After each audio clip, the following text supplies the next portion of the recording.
What's up everybody, it's Roman Gaming here. So it may seem like a bit of a weird topic to make a video about now. I mean, it's April of 2017. The Order 1886 is over 2 years old already at this point. I think the game came out in February of 2015, so it's been quite a while. Now, I recently brought it up in my E3 predictions video actually, the fact that maybe there is a chance that we will get a sequel, but that's actually not why I decided to make this video. Yesterday I got an email from Ready at Dawn. Apparently they had found my YouTube channel, which was pretty cool, and they sent me like a couple of codes for their new game, which is called Deformers, that they announced like I think somewhere earlier last year, I guess. Now I haven't really looked into the game yet that much. I pretty much I didn't play it yet. I only looked up a trailer, and it's this weird like cutesy arena type of third-person, shooter kind of game, but yeah, with really cutesy characters, like I said, and it's just completely different. You can knock each other off the map. It's really multiplayer based and stuff. It looked kind of fun, but I'm not gonna judge it because I haven't really played it yet. But that just kind of made me realize, like, wow, it's been over 2 years since the Order came out, and this is kind of what they're working on right now. Now, like I said, I brought up in that E3 predictions video that who knows, maybe we're gonna finally see a sequel to the Order, but at the same time, I did some research more into what their studio is working on right now. I looked at their website and stuff, and it seems they're working on like 2 side projects, which is that Deformers game, also like a VR experience or something like that, and then they're working on a AAA game. Now, the description for that thing pretty much says that, I'll just read it. It says, "We are in the pre-production phase of an exciting new AAA third-person action console title,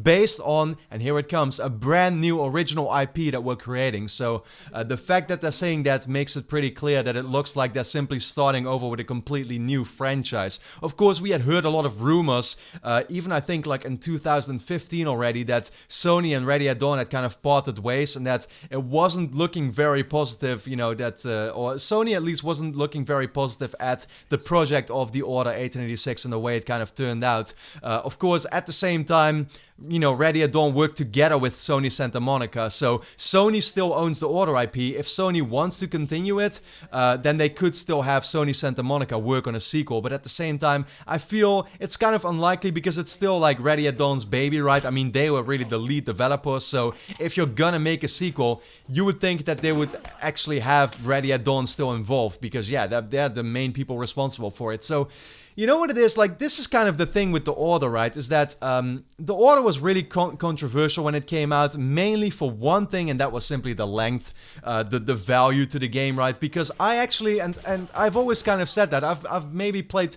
devil's advocate here, but I've always been I've always been defending kind of the Order 1886. I myself really liked that game. I had a blast playing through it, got the Platinum Trophy, and yes, it took me like 15 hours and I was done with it, and I completely get all the complaints. Like, I'll be the last person to say that the game was flawless, because it definitely wasn't. It mainly came down to, yeah, simply like how long the game was, right? And there was nothing really else apart from that. So for most people who don't even care about the trophies, you just beat it in 6 or 7 hours and you're kind of through it, right? But as an experience on itself, I really liked it. And I think what I find so sad about the Order is actually that, people still seem kind of divided on it. It just was very controversial simply for the length at the time, but I feel like that's kind of a, yeah, sort of undeserved, maybe, argument for it, although at the same time I get it, but like what was there was still really good, and it's this typical thing where I feel like people already write off the game simply by hearing that it's short. They don't even care anymore, if it's like a quality experience or not. It's all about, oh, can I get enough playtime out of my game?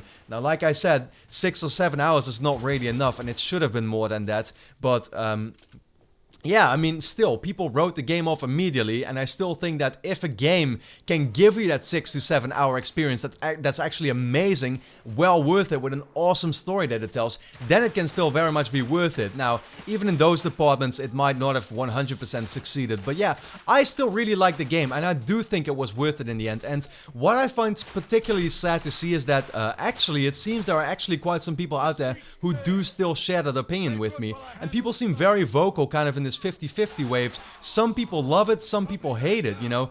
You don't really see many people in the middle. Either people really like me, enjoyed that game and would want a sequel to come out, and then you have other people that are like, yeah, the game simply was a failed experiment, I don't even care for a sequel anymore. But I just think like it's a game that had such great potential because it was an awesome, yes, definitely more of a cinematic experience, but there's nothing wrong with that in my opinion. Hell, I'd say it's a breath of fresh air compared to all the open world games we're getting right now, which are all about, you know, getting you hundreds and hundreds of hours of gameplay, of which a lot of those games, you know, the gameplay in there will simply be very repetitive, and it's not really about giving you a quality experience necessarily. It's simply about giving you an experience with lots of quantity so that you can at least get hours out of your, you know, out of your $60 purchase, right? But I personally feel that's not what gaming should be about. It should be about simply having fun and having those quality experiences. And that's what the Order 1886 was to me. And I just feel like with a sequel, you know, I've made this comparison before, but I really look at the original in the way that I looked at, or that I look at Uncharted Drake's Fortune, where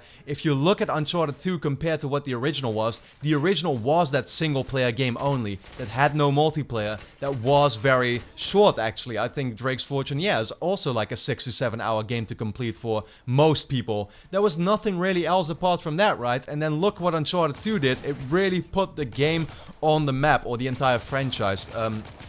How did it do that?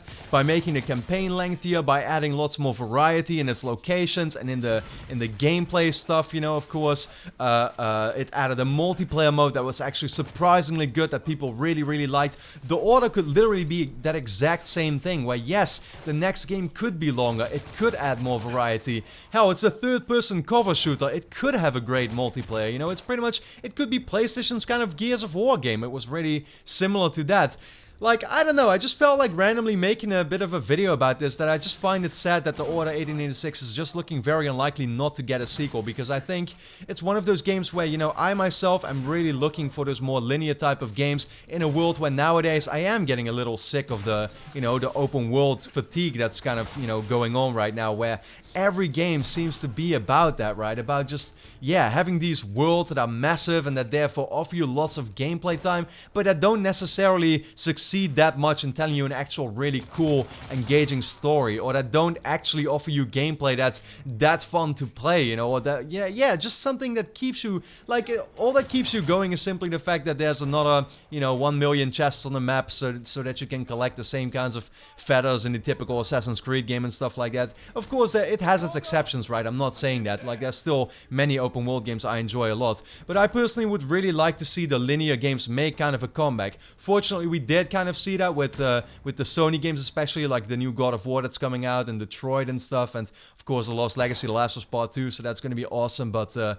Order would be a great game on top of that, I think. I really feel like it's a game that sadly was hated on maybe a bit too much by the gaming press, because if I look at that game having like a 60 score on Metacritic, yeah, I don't know, I don't really agree with it. I think it was like a 75 myself. That's I think the review score that I gave it. I still completely stand by that. I thought the game, yeah, the game was pretty awesome. The only real complaint was it was simply too short, and that's something that I definitely can't deny, but it's also something that can easily be fixed with a sequel, right? So here's what kind of my thoughts. I simply want to know from you in the comments, what do you think about my opinion here about The Order? Is it a game that you would actually really like to get a sequel eventually as well?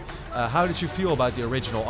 I'm pretty sure a lot of you are going to be very divided about this, you know. Some of you will really want the sequel, some of you will probably be like, nah, screw that game, it was absolutely, you know, terrible or whatever. But yeah, with that being said, let me know your thoughts, I guess. And then for now, thanks a lot for watching, everybody, and I hope to see you again next time.